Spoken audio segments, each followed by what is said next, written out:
saya beberapa tokoh agama saya temui seperti ulama Syafi'iyah sendiri ya, yang ada di Tarim yang menentang Umar bin Hafid. Jadi teman-teman, banyak sekali ulama Syafi'iyah yang menentang Umar bin Hafid yang ada itu di Tarim. Mereka itu memiliki dars-dars di masjid di Tarim. Itu sangat banyak yang menentang Umar bin Hafid. Kenapa mereka menentang? Karena perbuatannya Umar bin Hafid ini sangat menyelisih akidah, menyelisih pokok kita dalam agama kita. Yang coba bayangin teman-teman, setiap beberapa tahun bisa mereka melahirkan tempat ibadah baru di Tarim. Yang dulu hanya adanya kuburan Hud alaihissalam, yang mereka pun yakini kuburan Hud itu bukan jadi kuburan Hud itu teman-teman bukan diyakini dengan penglihatan mata, bukan diyakini dengan ada saksi yang lihat adanya di tempat itu, bukan. Tapi itu kuburan Hud itu diyakini dengan mimpi. Jadi ada seorang Habib Abu Bakar bin Salim kalau tidak salah, dia mimpi bahwasanya kuburan Hud itu ada di situ, dan dia mimpi kuburan Hud datang berziarah kepada beliau. Wahai Abu Bakar bin Salim, in lam tazurni ta'ajuruka, kalau kau tidak ziarahiku maka aku yang akan menziarahimu. Jadi itu dalam kitab mereka tertulis gitu loh, bahwasanya kuburan Nabi Hud alaihissalam itu sendiri mereka yakinkan, dan mereka bikin kuburannya itu bukan dibangun dengan ilmu, dengan sejarah, bukan juga dibangun dengan penglihatan, tapi dibangun dengan mimpi. Dan itu yang lebih membodohkan lagi, sudah dibangun dengan mimpi, mereka jadikan tempat tawaf. Gitu loh. Boleh saya masuk? Boleh. Boleh, ini saya mau mengklarifikasi nih. Berarti tokoh-tokoh agama di Tarim sendiri yang Syafi'iyah itu menentang Umar bin Hafid. Banyak. Iya banyak. Saya ada beberapa rekaman ya, tentang saya datangi ada syekh yang penulis kitab. Di antara kitab yang beliau tulis adalah Al-Quburu fil Yaman. Judul kitabnya itu Al-Quburu fil Yaman. Itu imam Syafi'iyah atau ulama Syafi'iyah yang ada di Tarim. Dia membongkar dan membantah habis-habisan tentang adanya kuburan palsu dan membangun kuburan palsu yang dibikin oleh Ba'alawi. Itu sangat terkenal kitab itu, namanya Al-Quburu fil Yaman. Itu nama kitabnya. Iya. Saya pernah di lab itu, saya pernah tunjukkan ke teman-teman nama kitabnya, sampelnya saya pernah tunjukkan. Dan ini ulama Syafi'iyah yang masih lurus, beliau sangat menentang. Dan di dalam kitab itu juga ada terdapat, saya baca sendiri kitabnya, bahwasanya di tahun 135 Hijriah atau Masehi atau Allah alam saya lupa ya. Dia itu ternyata yang menggagas pertama memasangkan kain, menaruh bunga-bunga menghiasi kuburan, itu adalah seorang Habib pelakunya. Gitu loh. Di dalam kitab itu tertulis maka yang menggagas pertama untuk membangun kuburan, menaruh kain, terus menaruh bunga-bunga seperti di Indonesia itu kan kuburan kayak megah banget, itu ada bunga itu. Itu memang di dalam kitab mereka. Itu memang yang dibantah itu oleh ulama Syafi'iyah yang ada di Tarim ini. Memang di dalam kitab itu ada gitu loh. Gitu, ini Bang Nasab, tadi yang disebutkan tokoh-tokoh agama Syafi'iyah itu yang menentang Umar bin Hafid itu tokohnya masih hidup kan? Masih hidup. Masih hidup kan? Masih hidup. Berarti di Tarim sendiri itu tidak dikuasai oleh klan Habib Alwi ya? Tidak. Jadi gini teman-teman, orang Asy'ari atau orang tasawuf itu sendiri di Tarim itu teman-teman, ada memang tasawuf yang masih lurus, dan memang tasawufnya Umar bin Hafid ini memang tasawuf yang agak lain, yang sulit bisa ditebak. Rata-rata ada beberapa ulama tasawuf yang saya temui ya, saya juga nanya fikih di mereka karena mereka sangat luar biasa tentang kefikihannya. Ulama-ulama tasawuf ini, ulama Syafi'iyah ini yang saya sebut tadi, mereka itu sangat menentang keras dengan apa yang dilakukan di dekat-dekat Darul Mustafa itu, atau itu kuburan. Ada yang lebih parah teman-teman ya. Setelah tempat tawaf kuburan Hud alaihissalam beberapa puluhan tahun diresmikan, itu ada lagi tempat tawaf yang kedua, namanya mi'rab. Mi'rab Mikrop. itu mereka namakan mi'rab. Itu kata mereka gelas Nabi Sallallahu Alaihi Wasallam. Dulu Nabi Sallallahu Alaihi Wasallam pernah datang ke Hadramaut dan minum air, gelasnya dia lupa. Gitu loh. Mereka yakini itu, dan gelas itu sekarang dibikinkan seperti dibikinkan sebuah kayak menara gitu, terus untuk ditawafin juga. Gitu. Bang Makanya saya Nasab, bingung juga. Nah, mau dilanjutkan dulu atau saya boleh masuk? saya lanjutkan sedikit. Saya bingung, kata mereka Nabi Sallallahu Alaihi Wasallam pernah ke Hadramaut atau ke Yaman lah, taruhlah. Tapi pertanyaan saya, kenapa Uwais Al-Qarni kok masih jadi tabi'in, nggak jadi sahabat gitu loh.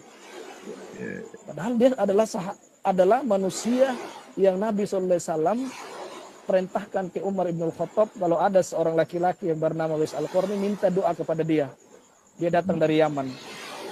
Kalau memang Nabi pernah ke Yaman, kenapa orang-orang ini yang pengen ketemu dengan Nabi tidak jadi sahabat gitu loh. Tetap sejarah mencatat mereka adalah tabi'in. Itu lucu juga, lucu.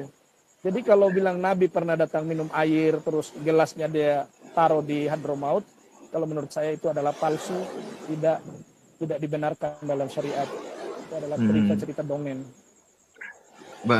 Bang, saya mau lanjutin itu tadi ya, tentang apa membuat tempat-tempat ibadah baru setiap tahun. Beberapa tahun gitu ya. Ini nih yang menarik bagi saya adalah tempat ibadah-ibadah baru kemudian ditawafi, dijadikan tempat tawaf. Itu maksudnya gimana itu? Jadi tempat tawaf itu gimana sih maksudnya? Itu kalau nggak salah mereka selalu melakukan setiap bulan Sa'ban. Kalau nggak Sa'ban, Muharram, mereka ini dari segala penjuru mereka datang keliling kayak tawaf Ka'bah. Jadi mereka keliling kayak seperti tawaf Ka'bah begitu. Jadi memang itu kalau menurut saya itu semua bisnis, masalah fulus. Menurut saya itu yang saya pahami itu. Kalau berdasarkan dialogmu dengan imam tokoh agama yang Syafi'iyah itu tadi, komentar apakah ada dialog beliau yang mengomentari tentang ritual tawaf mereka itu, Bang Nasab?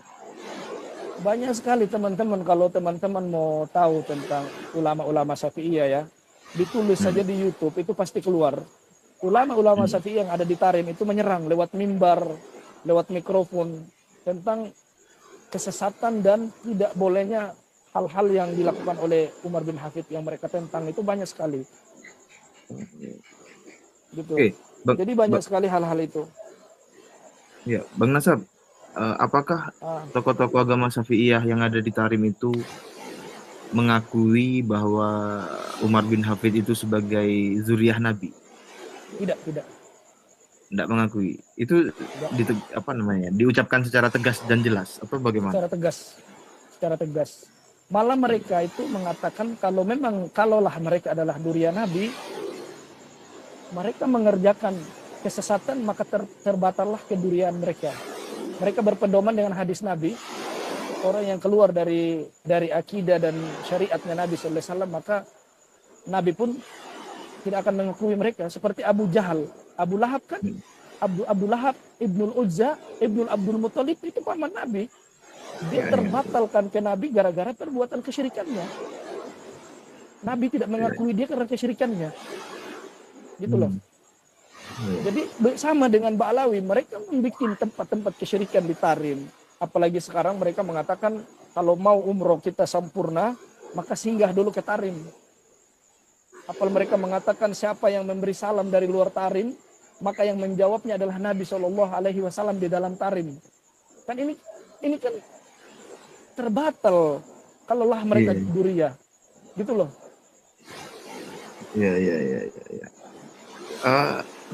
Apa namanya ya?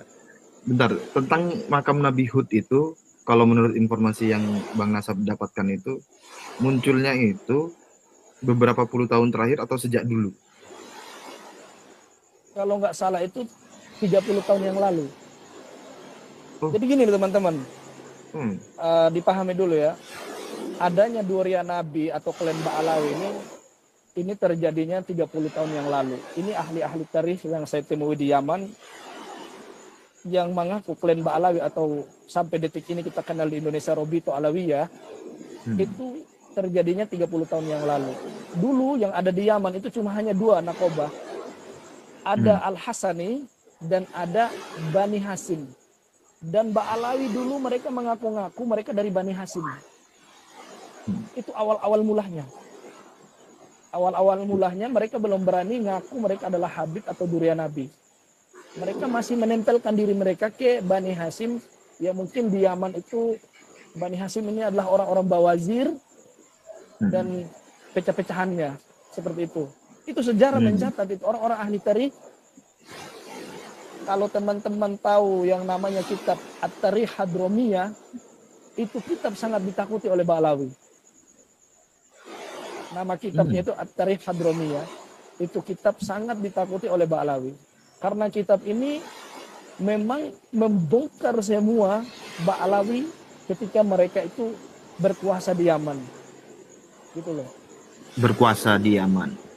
Pernah mereka berkuasa dengan pernah partai ya? komunisnya. Pernah. Itu mereka pernah berkuasa kalau nggak salah di tahun 1800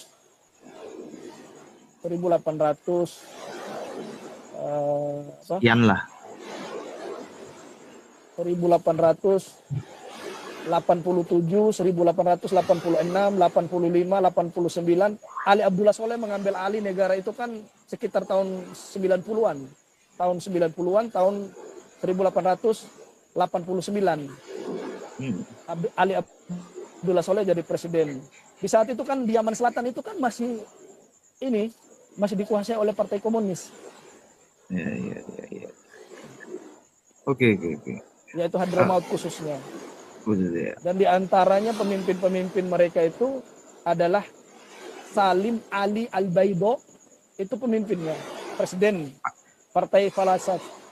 Partai apa yang menang dari Partai Komunis itu namanya Ali Salim Al-Baido, terus wakilnya itu Al-Jufri, dan pembesar partainya itu Al-Atos.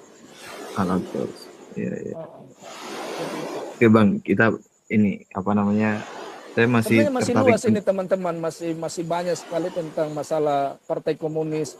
Orang-orang pembesarnya dari mereka itu bukan hanya 1-2 orang ya. Cuma karena ini waktu terbatas kita sampaikan aja secara ini. Iya. Untuk detailnya nanti. Bang Nasab, ini saya mau melanjutkan tentang itu tadi, tentang apa namanya? Nakobah itu. Jenengan udah pernah berdialog dengan nakobah? Saya pernah nanya ya, saya pernah tanya di Bani Hasim, orang-orang Bani Hasim atau Bawazir ya, itu di namanya Ghail Bawazir, adanya itu di dekat Mukalla. Saya pernah tanya tentang klan Ba'alawi ini, apakah mereka Durian Nabi atau tidak. Mereka tidak pernah kenal apa itu Ba'alawi. Yang mereka kenal hanya Al-Atos, Al-Jufri, atau apalah, bin Hafid, dan yang lainnya itu yang mereka kenal. Kalau per orang mereka kenal, gitu loh. Adapun kalau bilang mereka punya nakoba atau punya seperti yang ada di Indonesia Robito Alawiyah, mereka nggak tahu itu. Ada yang lebih ekstrim lagi dari Bawazir ya. Mereka sebagian Bawazir mengatakan orang-orang ini mengaku Durian Nabi tapi kelakuannya nggak sesuai. Jadi makanya mereka ini ka'annahum fil manam, mereka itu seperti dalam mimpi mengaku Durian Nabi. Itu statement dari Bawazir. Itu sebenarnya sebagian orang Bawazir gitu. Oke. Dan memang di Yaman itu teman-teman, kata Habib itu tukang sampah pun boleh mengatakan itu. Kita katakan Habib boleh. Karena kata Habib itu di Yaman itu adalah orang yang dicintai dan orang yang mencintai, bukan suatu gelar fulan alam yang terhormat atau yang tertinggi, enggak gitu loh. Atau nggak usah di Yaman ya, di seluruh negara Arab, di Jazirah Arab, kata Habib atau Habibah atau Habib, Habibi itu adalah sesuatu yang sudah Sehari-hari. biasa bagi mereka.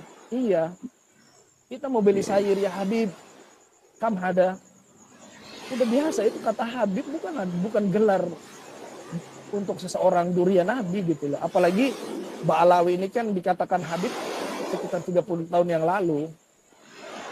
Kan sesuatu yang lucu.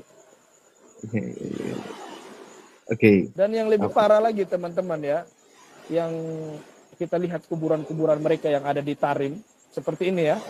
Saya tunjukkan satu contoh nenek moyang mereka yang sangat fenomena di kalangan mereka ini.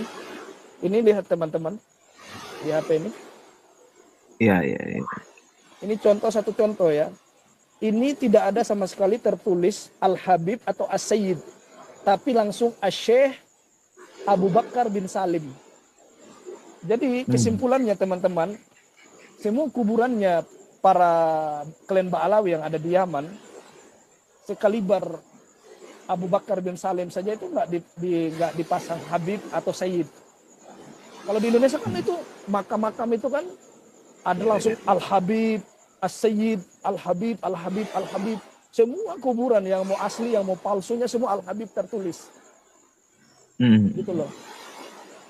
Jadi terbantah bahwasanya kata-kata Habib itu tidak ada di Yaman. Contohnya ini kuburan nenek moyang mereka yang sangat suhroh kata mereka, Syekh Abu Bakar bin Salim. Itu nggak ada tulisannya Al-Habib atau As-Sayyid. Langsung aja Syekh Abu Bakar bin Salim. Gitu loh. Bang Nasab. Terus juga yang di antara yang di Tarim, seperti mereka mengatakan di Tarim itu tidak ada aspal. Ini aspal semua ini teman-teman. Ini di kuburan, di depannya kuburannya Syekh Abu Bakar bin Salim ini ada aspal. Ada ini cor-coran semen. Jadi yang ceramah teriak bilang di Tarim itu tidak sengaja tidak dibangunkan aspal gara-gara khawatir bekas kakinya wali itu tertutup. Itu dusta. Jadi kalau mau berbohong jangan nanggung gitu loh. Kalian aja jadi Ba'alawi.